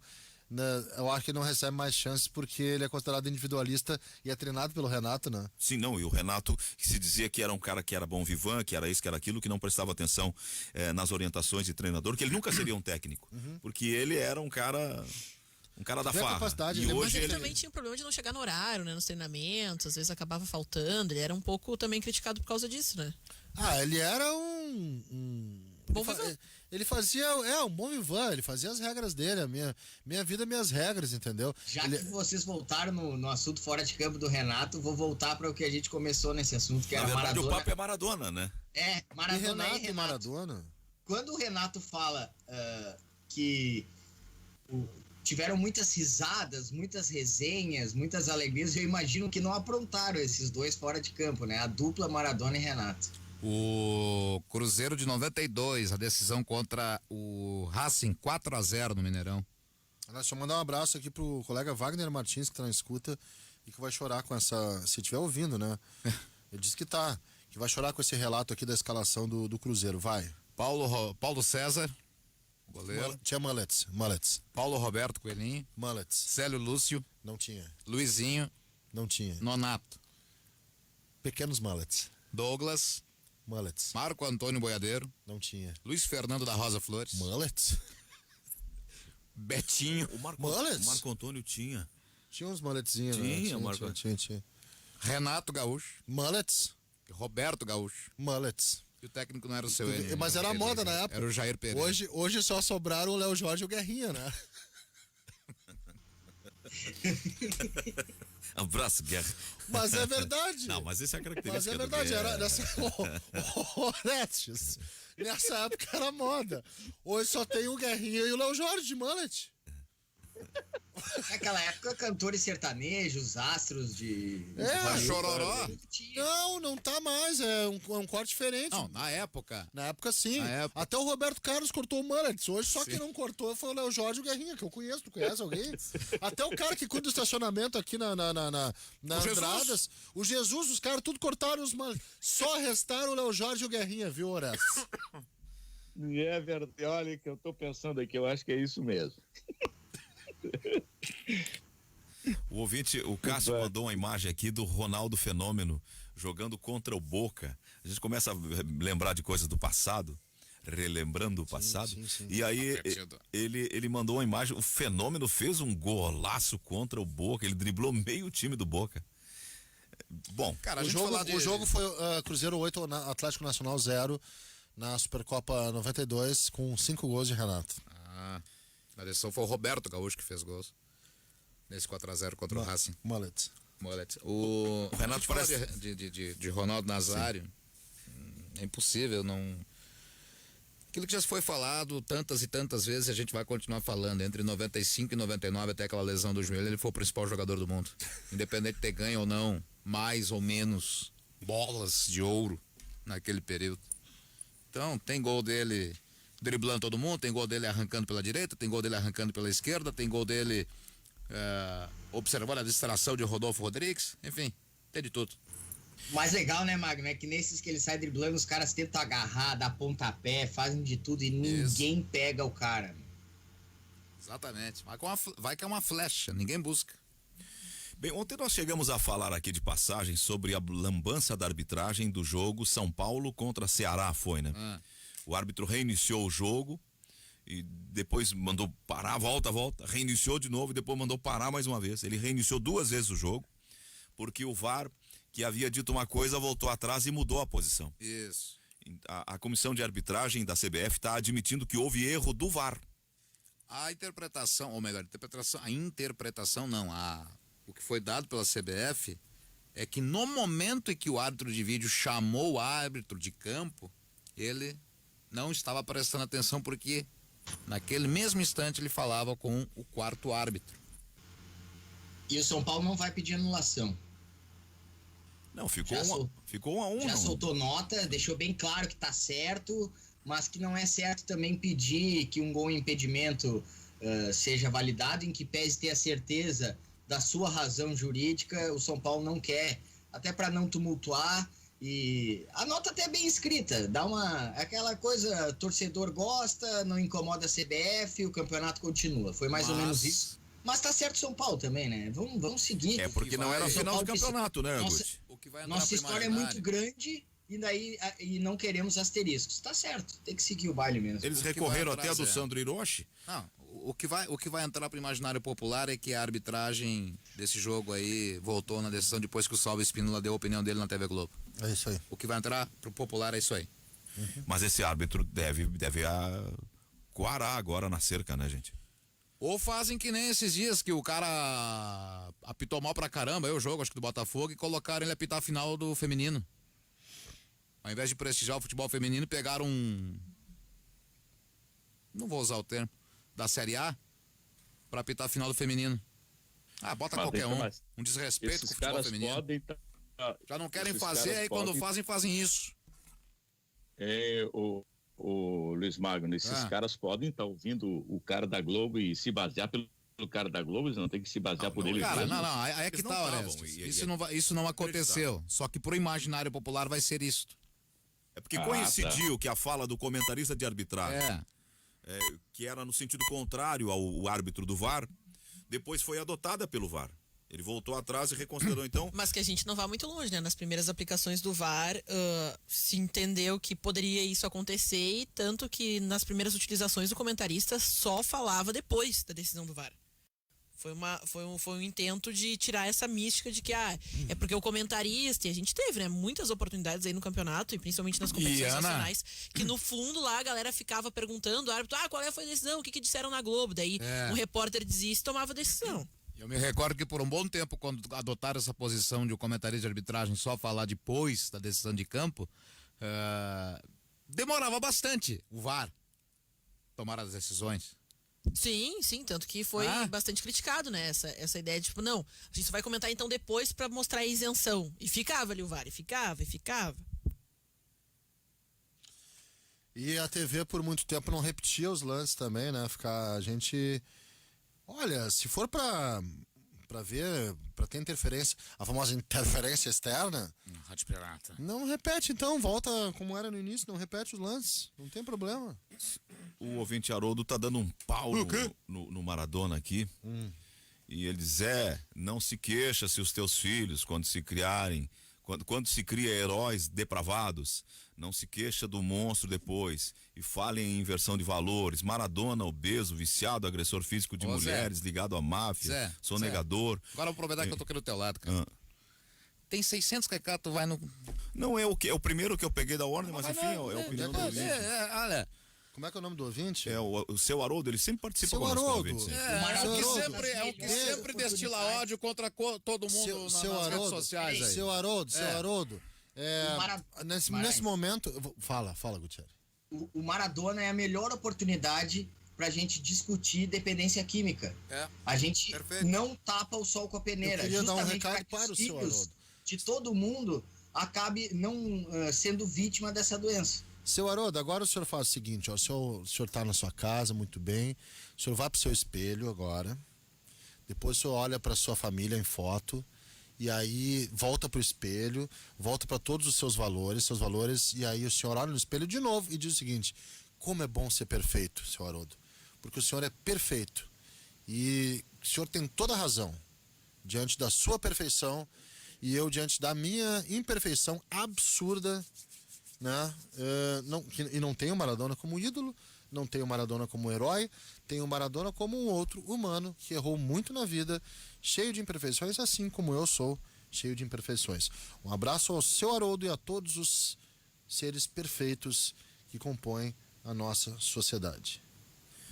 O que ele diz é que ser advogado do diabo é importante, pois se busca a verdade, ele falou.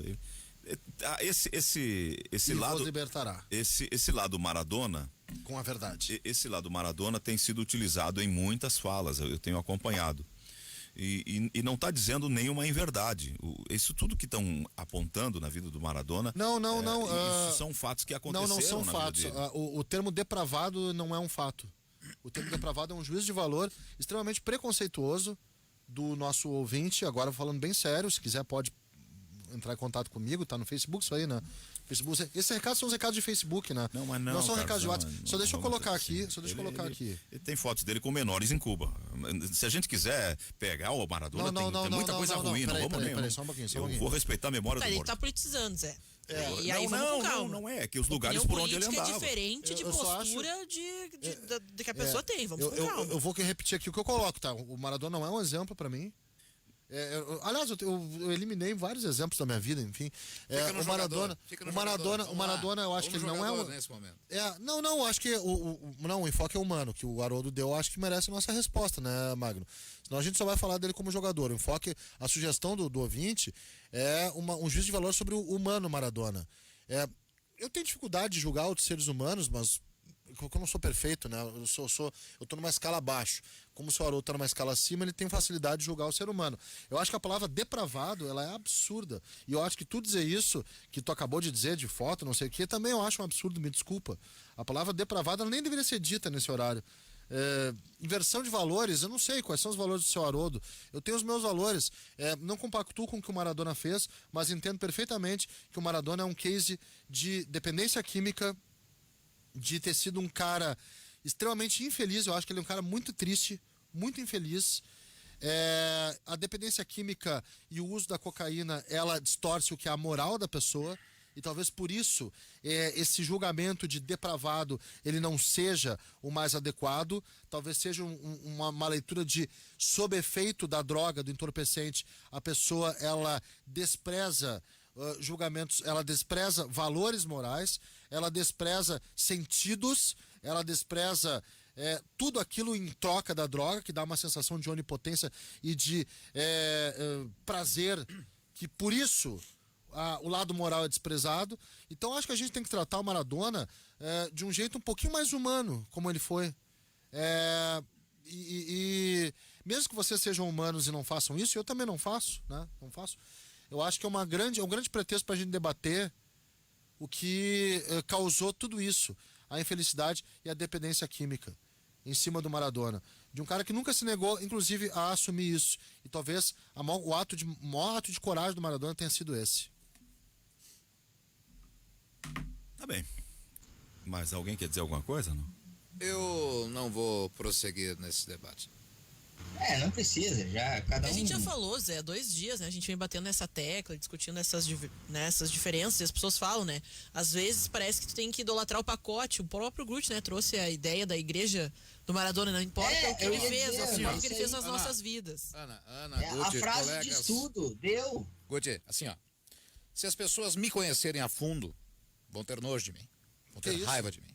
Se as pessoas conhecerem Carlos Guimarães a fundo, vão ter nojo dele, vão ter raiva dele. Tá, tira a palavra nojo. Nojo é muito forte. Mas as pessoas estão... Não vão gostar de mim. Não vão gostar do Guimarães, não vão gostar de mim, não vão gostar do José Aldo Pinheiro, não vão gostar da Ana Carolina, não vão gostar do Gutierre, não vão gostar do Orestes. Porque nenhum de nós é perfeito. Todos nós tentamos levar as nossas vidas de uma forma. E outra, a gente está falando de dependência química aqui. Eu sou um dependente químico. Eu fumo inveteradamente há mais de 10 anos. Agora falando sério, pode rir, Carlos. A gente sempre utiliza das brincadeiras, o tabagismo, aqui nesse microfone, muitas vezes, num tom mais leve. Só que isso é errado. Claro que é errado. Isso prejudica. Eu não sei quantos anos mais de vida tenho, com os meus hábitos, obeso, sedentário, fumante e muitas vezes beberrão. Esse é o Luiz Magno, fora aqui desse microfone. Dentro, volta e meia, eu dou os meus estouros aqui, as minhas loucuras, as minhas falas, que muitos acham até eloquente, outros acham uma bobagem. Eu acho engraçado. Só que é assim a vida. Ninguém é perfeito, todos temos problemas e defeitos. Eu só acho engraçado. Às vezes muito maiores que as virtudes. Eu só acho engraçado que é a noção de moral. A moral, ela tá... moral é do... A moral, ela tá... Isso. A noção de moral. A moral, ela tá associada com aquilo que eu posso estar, olha só que legal. Eu posso estar bebendo e dirigindo, ou que eu vou ter mais moral do que fumar uma maconha em casa. Isso. Porque a maconha, ela tá associada à imoralidade. É imoral, e aquilo que é natural para uns, corriqueiro para uns, é absurdo pro outro. Porque não tem convivência, não tá acostumado. Tem tudo isso também, né? Às vezes a gente acha, nossa, como é que pode aquela pessoa fazer aquilo? Todos nós somos assim com atitudes dos outros. Só que às vezes pra ele aquilo ali é natural, correto, moral, e pra gente é outra coisa. E o correto... E às vezes a gente também reconhece que tá fazendo algo errado, mas, né, quer lutar contra. Não, mas eu acho ninguém seguinte... aqui tá falando de crimes, desonestidades. A gente tá falando de coisas, cada um pro seu corpo, pra sua vida. Só que ali, nesse ato em casa, eu não tô arriscando a vida de ninguém. Se eu tô bêbado dirigindo, eu tô arriscando a vida de alguém. Eu só queria colocar uma coisa aqui, tá? Que sim, e ontem eu falei até de glamorização de droga, assim. Toda droga faz mal, tá? Não é um papo careta, idiota, trouxa, até porque eu não sou desses, tá? Eu não sou desses. A gente tem que parar de glorificar, glamorizar, idolatrar a droga. Seja o álcool, seja o cigarro, Magno, que a gente brinca aqui, e às vezes eu brinco de os remedinhos que tem um famoso, a gente adora brincar. Exato, os remédios que causam uma dependência absurda. Sim. Absurda, o medicamento é uma dependência absurda. E as drogas ilícitas, tá? Elas fazem mal para a saúde, elas são ruins, elas são nocivas, elas tiram a gente do nosso estado natural e não é legal, tá? Mesmo quando isso foi lá glamorizado, eu falei dos hippies e era glamorizado sim, né? Especialmente algumas drogas ilícitas, até a questão dos medicamentos. Elas fazem mal, a gente não pode apoiar coisas que fazem mal para a saúde. É só isso que eu queria colocar. E talvez nesse sentido, sim, eu considero o Maradona muito mais uma vítima do que um incentivador, sei lá, o nome disso. É mais ou menos isso que eu tinha para dizer a respeito dessas coisas. E reconhecendo todo o mal que fazem as drogas, e sejam elas lícitas ou ilícitas, isso não vai fazer da gente aqui um julgador, condenador para cima de quem as utiliza ou luta contra elas, enfim, né? Tem que entender, tentar ajudar. Por isso que eu considero droga um assunto muito mais de saúde, do que segurança e moral, mas eu sei que as pessoas olham de outra maneira. Só para esclarecer que eu tenho lutado contra essa tentação da gente politizar os debates do futebol, eu tenho tentado evitar isso e tenho sido reiterado nisso. Quando eu falei que Maradona foi fotografado com menores em Cuba, é porque é objeto de matéria jornalística isso. Não, e é local, eu entendi. Eu não quis fazer dizer. vinculação nenhuma por questão ideológica, esqueçam. E se eu... Podia ser em Cuba, podia ser Em qualquer na Argentina, lugar. na Espanha. Sim, na Espanha, na Itália, a gente entendeu. E o que nós temos é um patrimônio do futebol mundial. Desculpa, mas qual é a fonte dessa notícia dos menores em Cuba? Procura que tu vai encontrar, Eu tô Carlos. encontrando só fontes duvidosas. Procura que tu vai encontrar as Tô fotos encontrando só circularam. fontes duvidosas. Qual é a tua fonte? As fontes que eu vejo aqui não são fontes fidedignas. Eu não vi ainda nenhum veículo conhecido. Mas olha, Carlos, eu vou te mandar depois então. Mas Me eu não- manda não da vou- fonte. Me manda a fonte. Vou te Qual é a mandar. tua fonte? Depois eu te passo, Qual é a cara, mas tua não fonte? não vamos ficar. Não, eu quero saber qual é a fonte. Eu acho que é importante. Isso aqui não é ouvir inquérito saber. policial, É que tu jogou o negócio não. pro ar. Não, não é. Não, isso é jornalismo. O nome disso é jornalismo. Se tu Sim, joga o negócio sim, pro ar, sim, é se tu jornalismo. joga o negócio pro ar, tem que dar a fonte. Vocês querem debater jornalismo? Eu vou aprender com vocês, porque eu não sou jornalista. Essa matéria antiga circulou já várias e Eu não agora sei foi falada de Eu não sei novo, a Carlos. fonte, Zé. Eu só quero saber a fonte, jornalista. Eu também, por exemplo, ontem não sabia Mas me dá a que fonte. Maradona era agressor de mulheres. Esse aí eu até vi fonte. Aí a Ana disse, não, tem aqui, isso aqui foi não sei o que, registrado e tal. Alguém busca a fonte pra mim, por favor. Ele tem 3 filhos em Cuba, né? É. E pretende, em 2019, pretendia reconhecer, pelo menos. Gente, me ajudem. Eu acho que essas fotos são com os filhos deles, inclusive, tá? Não. Eu vou procurar. Então me dê essas fontes. Me dê a fonte. Dê a fonte. Eu, como disse, só acho que é importante a gente respeitar a memória do morto. Não vou ficar aqui porque Maradona é um ídolo que eu tenho, mas o que o ouvinte estava pretendendo dizer, que ele tem direito de opinar, a visão dele, do ouvinte, é que tem um outro lado de um Maradona com 1000 defeitos, mas eu não é o meu. Não é o meu objetivo. Eu não vi aqui, eu vi foto, não vi. A gente vai te mostrar. Cara, eu acho que são os filhos, não? Não. Não, são duas mulheres que eu vi aqui, é outra isso? coisa. Eu não sei o que tá vendo, Carlos. Eu não tô vendo Eu o que vi tá com duas vendo. mulheres, mas me fala, Zé, me fala. Me fala o que tu viu, o que eu preciso ver também. Até agora as únicas notícias que achei Isso. são envolvendo os filhos dele em E Cuba. os filhos dele em Cuba e com duas mulheres num local. Que eu não sei se são menores ou. Houve uma apuração jornalística pra saber se elas são menores. Pelo que. Me dá a foto, me manda a foto. Sim, vou te mandar o que eu tenho. Carlos. Manda. Então Vou te mandar manda. o que eu tenho. Com a fonte. Que tu não disse ainda. É porque eu não tenho aqui como te identificar a fonte, mas vou te passar e tu vai identificar. Manda tu pra mim corre então. atrás. Beleza, depois se eu tiver errado. Tá, vamos você é o aqui as primeiro. mais certas, tá? O Clarim afirma que Maradona teve uma filha, mas a menina na época, não, menina tinha 19 anos, tá? E tem uma situação aqui de um jornal chamado Contexto, que fez uma entrevista exclusiva com uma suposta noiva cubana de Maradona, que ela disse na época ter 17 anos enquanto eles começaram a relação. Ok. É uma. Não conheço o contexto. Obrigado, Ana. É uma fontes, fonte. fontes, assim, Clarim eu respeito. Isso. Mas assim, diz que eles começaram a relação quando ela tinha 19 e ele 43. E esse jornal Contexto diz que Zé- ele teve um relacionamento com essa pessoa, com essa mulher, quando ela tinha 17 anos. As outras informações aqui, tem sim fotos de ele supostamente em uma festa com algumas mulheres, mas só que não é possível, porque a cara Identificar dela a tá, idade, né? tá com blur, né? A gente não pode. E aqui a suposição é que essas mulheres que aparecem nas fotos com Maradona seriam menores de idade, mas são suposições. Mas a cara dessas mulheres está em blur, de veículos oficiais. Mas a cara dessas mulheres, ela não aparece a cara e também não há nenhum indício ou prova de que elas são menores, correto? Ou seja, isso pode ser uma fake news. Tô certo ou estou errado? Me ajudem? Temos certo. jornalistas aqui? Tá certo? Pode ser uma fake news, correto? Perfeito, tá. Pode ser uma fake news, eu acho. Tu és advogado e tu sabe que é preciso ter uma prova, né? Me apresenta a prova e aí eu sou o primeiro a dizer, não é fake news, Maradona teve envolvimento com menores. Até agora, eu como não advogado, como jornalista, entendendo o que significam fake news, pra mim, fake news. Mas eu tô à espera. E a gente fala a questão da agressão, né, de mulheres por parte do a gente trouxe, né, oficiais, fontes aí que Estado de São Paulo, G1, diversos veículos de comunicação, inclusive internacionais, cobriram toda a situação que aconteceu, né, no ano de 2017, se eu não me engano, né, o que a gente estava tratando, e eu confesso desconhecia também, e a gente falou, e fiz essa ressalva, nós condenamos os comportamentos, mas também a gente não pode negar o fato do que foi o feito que ele fez para o esporte, ponto.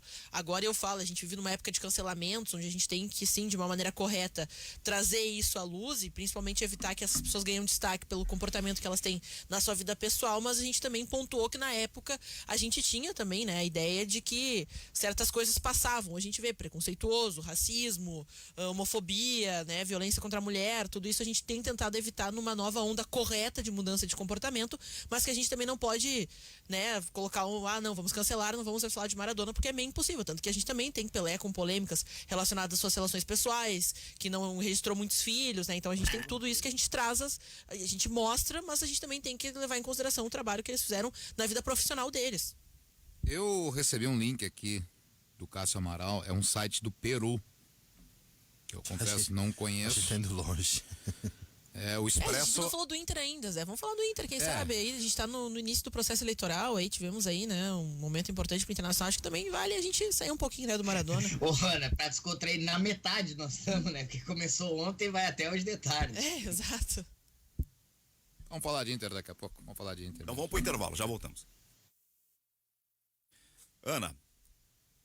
Não, acho que o Guti pode falar até mais, né? Ele tava acompanhando de maneira, né, na reportagem durante toda a tarde, né, nas atualizações dessas primeiras movimentações que já irão definir, né, em pouco menos de um mês aí quem será o próximo presidente do Internacional. A gente fala que isso vem acabando, né, por deixar bastante instável o ambiente, o vestiário. A gente teve mudanças bastante significativas. Aí pro Internacional a gente teve um jogo adiado na Libertadores que vinha, né, no momento de anúncio de saída de D'Alessandro, possível queda do Abel Braga, né, por causa do rendimento que estava apresentando. O Abel Braga com Covid-19 não estaria à beira do gramado. Então a gente vai falando, né, a bola de neve do Internacional ela vem crescendo e ladeira abaixo.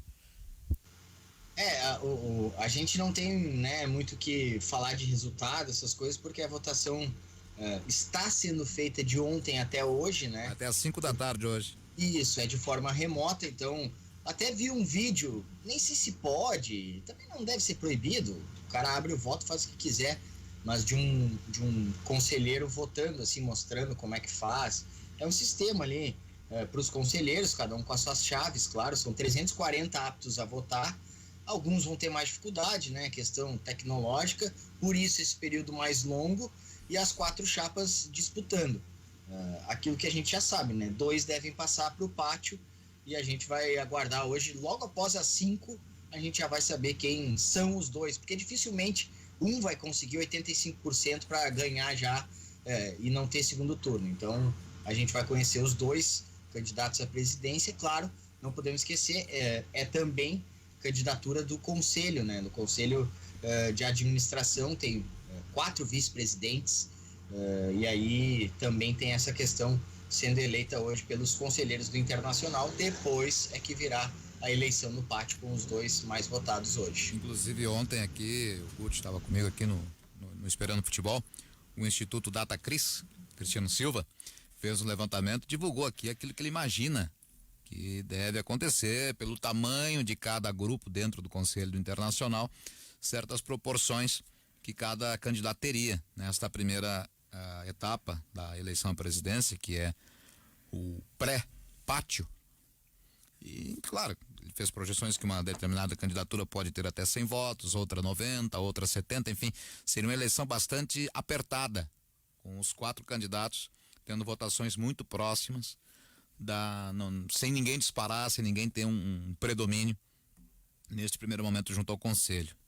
Imagina Cristiano Silva, pelas pesquisas que fez, claro, não conseguiu ouvir a todos os conselheiros, mas pelas projeções que fez, que devem passar aí para o pátio, para a eleição aí sim do associado do Inter no dia 15 de dezembro, as candidaturas do Alessandro Barcelos e do Ginter Spode, que seriam estes os principais candidatos. Na pesquisa do Data Cris, que ele nos colocou ontem aqui no Esperando Futebol. E o desembargador Aquino ficaria fora do pátio. Isso. Força, então, da claro, situação. Não é uma pesquisa científica, mas dentro daquilo que o Cristiano levantou, do número de conselheiros pertencentes a cada corrente dentro do Internacional. Que seriam as projeções de voto daqueles grupos. As chapas favoritas, a chapa 5, o Inter pode mais, com o Alessandro Barcelos, Dani Dubin, Arthur Calef, Luiz Carlos Ribeiro Bortolini e Humberto César Busanello. E Busnello. a chapa 1, Busnello, perdão. E a chapa 1, Movimento Intergrande, Guinter Spode, Gustavo Jurren, Mauri Luiz da Silva, Alexandre Bécio e Cláudio Afonso, o Cláudio Bier. Cláudio Afonso Que seriam Moretti. estas, né, Guti, as duas chapas com o maior número de conselheiros Isso. hoje dentro do Internacional. Agora, se vai confirmar ou não, temos até às 5 da tarde aí, claro, depois a apuração, né? O Cristiano conhece profundamente o bastidor do Internacional, a política do clube. Ele tem muitos anos de contatos com muitas pessoas ligadas ao Inter. Eu Tem fiz nada decidido, até pelo levantamento do Cristiano, votação muito próxima dos candidatos, dos 4 candidatos. Eu fiz uma conversa de aproximadamente uns 40, 50 minutos com um ex-conselheiro do Inter que, revoltado com a aprovação de contas com ressalvas, lá atrás na gestão Pífero, acabou deixando o clube. Tem alguns dirigentes que saíram, alguns como é que dizer, integrantes do conselho, conselheiros do clube, que acabaram se afastando naquela época. Eu tive a oportunidade de conversar com um deles. E ele ele não tem vínculo algum com corrente nenhuma, com grupo político nenhum do Conselho do Inter atualmente. E ele me disse o seguinte: Zé Aldo, vocês não subestimem, a expressão dele, não subestimem o Aquino. Ele tem muita capacidade de articulação e ele está trabalhando muito. Foi percebendo isso que a situação do clube chamou Luíde, chamou Noveleto, chamou Carvalho para tentar manter um grupo representativo da atual administração no comando do clube. E aí então esses nomes que são fortes, o Noveleto, o Carvalho, começaram a ligar. O próprio Giovanni Luíde, que foi convidado para ser o candidato, teriam começado a ligar para as pessoas que votam no conselho para tentar criar uma posição favorável ao candidato da situação. Por quê? Porque o candidato Aquino estaria tirando a situação do segundo turno. E correu por fora o Alessandro Barcelos, e dizem que também ele tem muita aceitação. Então, eu confio muito na fala do Cristiano, mas queria dar esse depoimento, que há quem acredite que possa ter uma surpresa da presença do desembargador Aquino também no segundo turno. O que me parece isso é que há confirmando o que falou o D'Alessandro, há uma divisão interna no Inter. Porque se não houvesse uma divisão, nós não teríamos 3 grupos tão fortes investindo tanto para assumir o clube. Se houvesse um consenso, uma ideia de unanimidade, uma ideia de união, de conciliação para tocar unidos o clube, não haveria essa disputa. Mas essa questão de política e dos grupos, ela é meio cíclica, né? Parece assim, Big Bang expansão. Primeiro junta, converge, vem lá da época. Isso tá acontecendo no Grêmio, eu acho que agora vai começar a expansão. Junta todo mundo, porque a situação tá muito grave, aí faz, né, aquela convergência e vai tocando alguns anos, algumas gestões. Depois começa divergência, espalhar. Eu quero, mas é a vez do outro, então eu vou também. E assim vai indo, vai espalhando, os grupos vão ficando maiores e mais diversos. E aí fica na situação que está o Inter hoje. Isso tudo já foi uma coisa só e agora volta a ser várias coisas, né?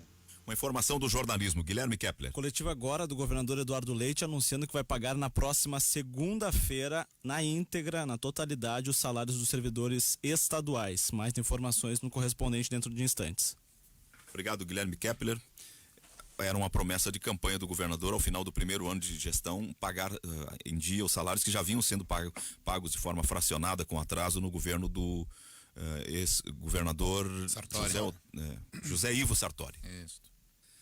Bem, nós estamos falando do Inter e nós estamos falando da eleição hoje. Só voltando a algumas situações, alguns dias atrás a gente acompanhou aqui quanto às eleições, o papel da eleição em ajudar ou prejudicar o desempenho dentro de campo em meio a uma competição. E muita gente se recorda da eleição de 79, em que Marcelo Feijó, tio do Marcelo Medeiros, era o presidente e acabou perdendo a eleição para o José Asmus, pouco antes da decisão do Brasileiro 79 contra o Vasco. Só que era uma outra situação, um outro contexto, uma outra época. Não havia toda esta balbúrdia de redes sociais, Twitter, Instagram, Facebook, campanha de todas as formas, por todos os tipos de veículos de comunicação, que qualquer pessoa tem acesso e começa a escrever aquilo que pretende, que acredita ser a sua verdade. E não era uma eleição para os sócios, era uma eleição apenas para o Conselho do Internacional, que era menor também, em número, do que esse atual que se tem do Internacional. Então é bem diferente. Se não prejudicou dentro de campo aquela vez, esse ano prejudicou demais, interna e externamente, a realização de um pleito do Inter em meio a uma campanha de Brasileiro, de Libertadores e de Copa do Brasil. É bem diferente, é o meu pensamento. Outros podem, claro, evidente, achar que não interfere. Só que é latente que interferiu, sim. O Cristiano Silva foi o que mais bateu nisso lá há 3 ou 4 Absoluta meses. Correção. Que esse fenômeno iria acontecer. Eu tenho dúvida que seja só o fato da disputa eleitoral que tenha feito o Inter cair de rendimento. Eu considero que lesões de Bosquilha, lesões de Patrick. Claro. Perder a qualidade dos jogadores. Não foi o único fator, mas influenciou muito, sim. O que a política pode ter influenciado é na criação de um ambiente tempestuoso. Mas eu não sei se... Falou tudo, Zé. O que acontece no Inter é a famosa tempestade perfeita, né? Juntou um monte de coisa negativa no sentido político, bola, saída de treinador. Uma coisa influencia a outra, é claro, né, Magno? Esse ambiente todo, a frase é perfeita, o ambiente todo simplesmente está colocando fora do clube o seu maior jogador dos últimos 20 anos, ou 10 anos no mínimo, que é o D'Alessandro. Ele simplesmente não quer mais ficar aí. Vai cumprir o contrato, vai embora. O Cudê nem isso. Também não sei se é isso. Pegou a mala e vazou. É que eu também não sei. Novo, A gente... Acho que ajuda. Acho que ajudou. Mas... É um pouco reduzir demais, assim, a realidade. Por exemplo, assim, se a gente colocar... foi a eleição do Inter que tirou o Cudê do Internacional. Bom, como o Zé costuma ressaltar bastante aqui, o desempenho do Cudê não era perfeito, era um trabalho positivo, era um trabalho bom, mas vinha também tendo algumas dificuldades, e principalmente na questão e debate, elenco curto ou falta, né, de criatividade do treinador para sair daquele exemplo perfeito que ele tem na cabeça dele e conseguir inovar até mesmo com os garotos que tinha na base. A gente fala, acho que sim, é uma das questões que levou ele a tomar essa decisão, mas é como a gente fala, né, quando o Cris trouxe aqui, né, o Cristiano Silva trouxe essa realidade, que talvez isso fosse influenciar e tudo bem. Bom, influenciou, acaba assim atrapalhando, mas vejo assim, não é toda a origem do problema, mas também vejo como uma ótima justificativa para que essas decisões sejam tomadas, porque o diálogo se complicou, se tornou um momento instável, porque a política toma um ar maior, né, uma relevância maior do que ela deveria ter dentro das competições internacionais, no momento que o Inter vinha muito bem, obrigada. Então a gente fala assim, parece que se criou uma crise, assim, num estalar de dedos, quando o Inter estava numa boa fase. E por quê? Aí é que tá também reduzir só a eleição, sabe? Acho que foi o catalisador. Acabou de colocar isso? Foi o catalisador. A política está muito mais acima do que se deveria? Mas sempre esteve, né, Magno? Eu vejo assim que em alguns momentos, algumas cisanhas que tinha, principalmente em coletivas, e a gente fala, o Cudê foi chato sim, mas ele também não estava errado em reclamar de algumas situações que aconteciam. Concordo. Eu acho que a questão é questão de ambiente, né? A questão de contexto. Eu acho. Tudo tem relação. O sistema tem relação, a perpetuação do modelo tem relação, a política interna tem relação, as lesões têm relação, a insatisfação do Cudê, que sim estava de saco cheio, tem relação, a queda de rendimento tem a ver com isso, só que era uma queda de rendimento de 2 jogos.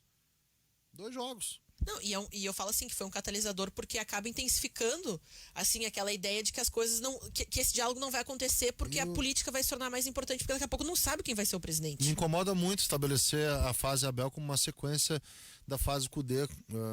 As curvas são separadas. Primeiro, é uma diferença de modelo. Segundo, é uma mudança de pensamento. E terceiro, tu tem eventos diferentes em cada época, né? Eventos diferentes. O Abel tem uma eliminação de competição que o Cudê não teve. Sim, não estou dizendo que a culpa é só do Abel, estou dizendo que o contexto de uma eliminação pertenceu à gestão do Abel. O contexto da saída do maior ídolo pertence à gestão do Abel. Essas coisas, esses eventos não aconteceram na era do Cudê. Para mim, a melhor coisa, pô, é duro dizer isso, né? Mas pro Inter foi bom não ter jogo na semana. Óbvio que é cima de uma tragédia e tal, mas por que é bom? Porque dá uma acalmada, uma respirada, uma aliviada que não tinha antes. É ruim o Abel não poder estar lá, né? No treinamento, porque tá doente e tal. Mas essa respirada pode favorecer o Inter. Eu acho que às vezes tudo que se precisa é respirar para ter um trabalho, né?